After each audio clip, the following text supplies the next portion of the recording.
Ayan guys, oh, mayroon siyang audio guys, oh. 3.9 IFM Idol! 103.9. Gumagana guys. Hello guys, magandang araw. Sa araw na ito guys, ay magti-trace tayo ng kung saan yung input at saka output ng amplifier na to guys. Kaya ang gagawin natin, hanapin natin yung input at saka output nito. So bago tayo magsimula guys, huwag mong kalimutan mag-subscribe sa aking channel, Real Electronics. Maraming salamat guys sa inyong pag-subscribe. Umpisahan natin guys. Ang unang gagawin natin ito guys ay itong IC na to. I-search natin muna to guys sa Chrome or sa Google. Hanapin natin yung kanyang input at saka output, no. So na-search ko na guys kung saan makikita yung input at saka output, no. Yung output niya guys nasa number 10 at saka 13, no, yung paa niya. At saka yung input niya ay nasa 1 at saka 18 na paa itong IC. So yun guys, itong kanyang mga paa guys, oh, 18 na piraso yung kanyang paa. So magbibilang tayo guys ng 10, no, yung kanyang output.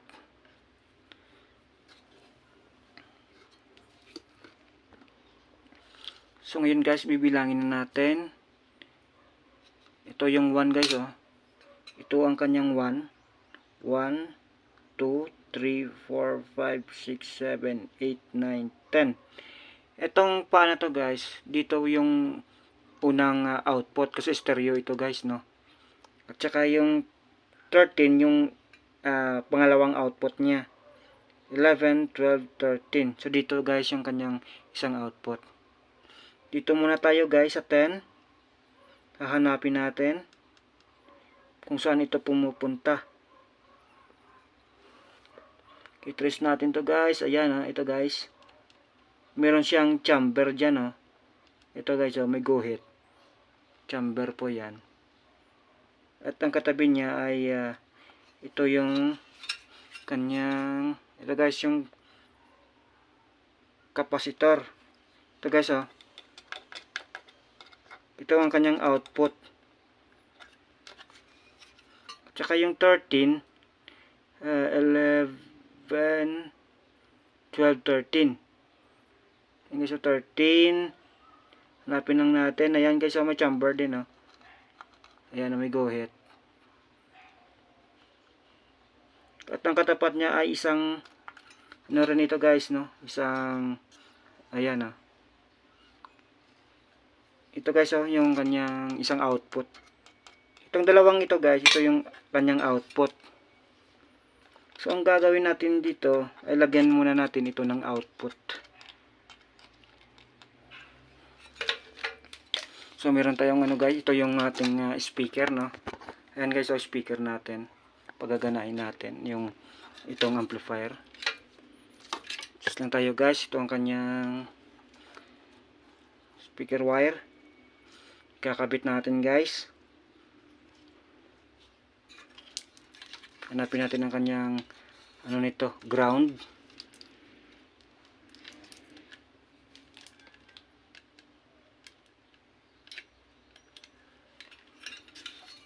So guys, so power supply, dito tayo maghahanap ng ground.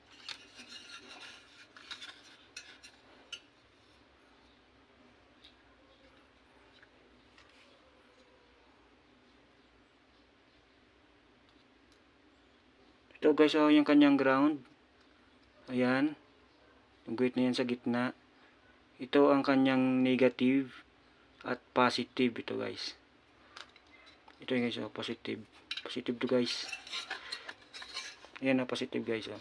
Ito kanyang capacitor, positive. So lagyan muna natin ng ano guys, speaker output. Ilan lang muna natin. Saan bang ano dito?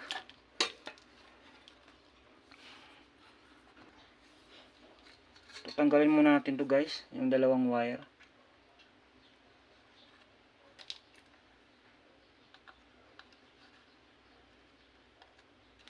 Ayan. So, ilagay na natin ito guys, yung positive. Yung kanina sa number 10. Ito guys, oh, yung una. Ito guys. So, 1, 2, 3, 4, 5, 6, 7, 8, 9, 10. Itong 10, meron siyang, saan ba ito? Ayan, chamber. Ito guys, oh. Dito tayo maglalagay ng kanyang output, no? Ilanang natin.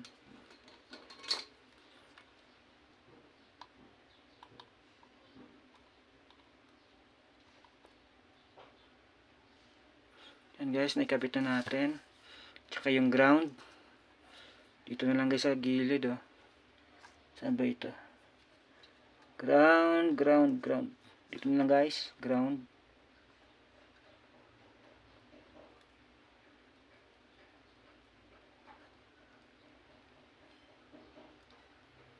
Guys, naikabit na natin.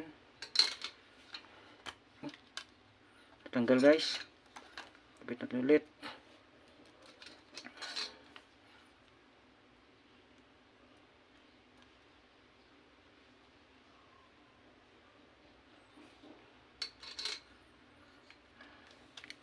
Ayan guys, meron na siyang output.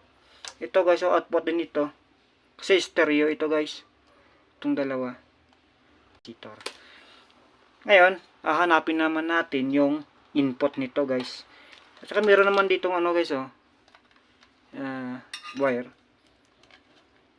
So, i-trace na lang natin guys, no.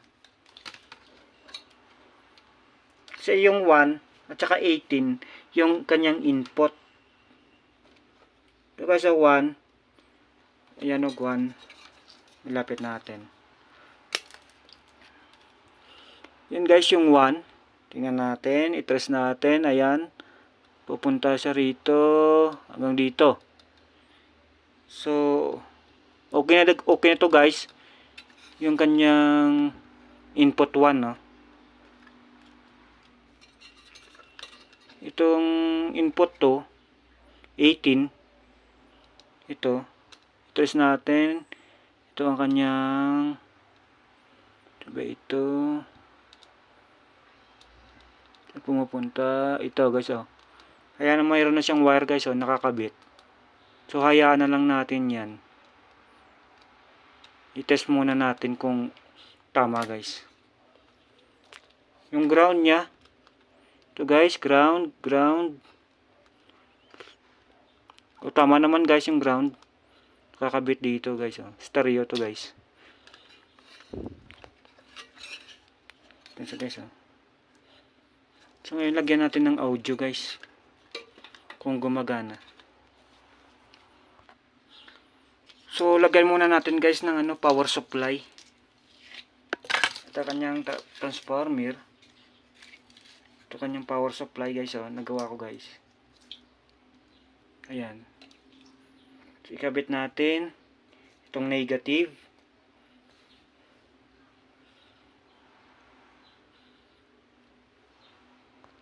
Ikabit natin guys.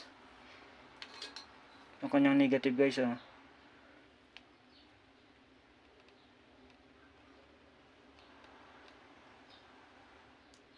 Yan. Tapos yung kanyang ground, dito natin ikakabit guys. Ground.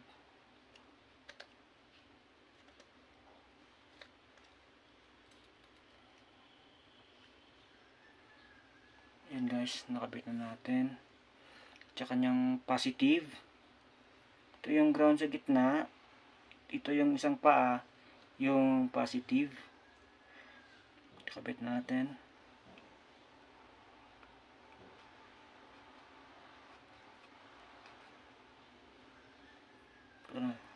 Bigyan muna natin ng lead guys.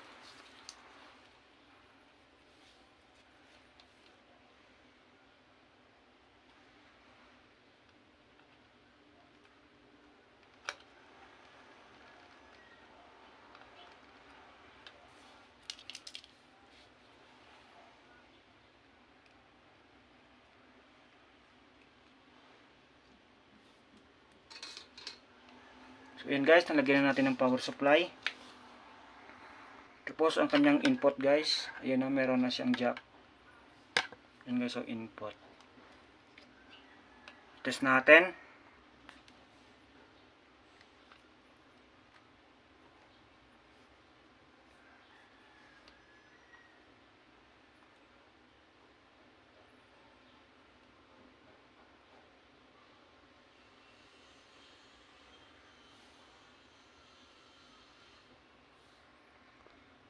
So yun guys, naikabit na natin. Ayan, nasaksak na natin. Ito ang kanyang audio cable. Saksak natin guys. So yun guys, saksak na natin. O ayan, para may audio guys ah. So i-test natin, i-play natin guys. Ito. So i-play natin guys. Ayan guys, oh, may isang audio guys, oh. 3.9 IFM Idol. 103.9. Gumagana guys. So nakita natin yung kanyang input at saka output. Yan guys, oh. Idol. Atom. Idol. Billy.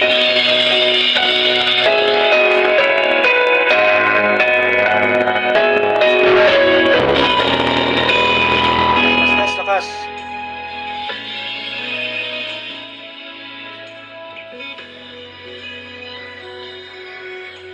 Yun guys, oh, gumagana. O ayan, oh.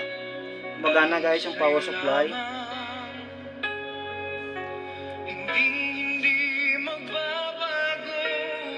So okay to guys, no? Ingat lang tayo guys. Baka sumabog. Ayan guys, oh. Ayan guys, oh.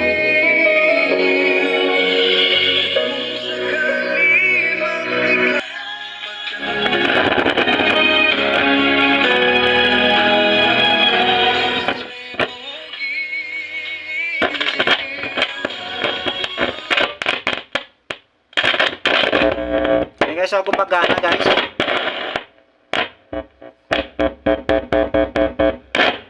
Okay guys. Ang lakas guys. So nakita na natin yung kanyang input at saka output. So yun guys, update ko lang kayo sa part 2 nito, no, gagawin nating amplifier. Lagyan natin ng kahon.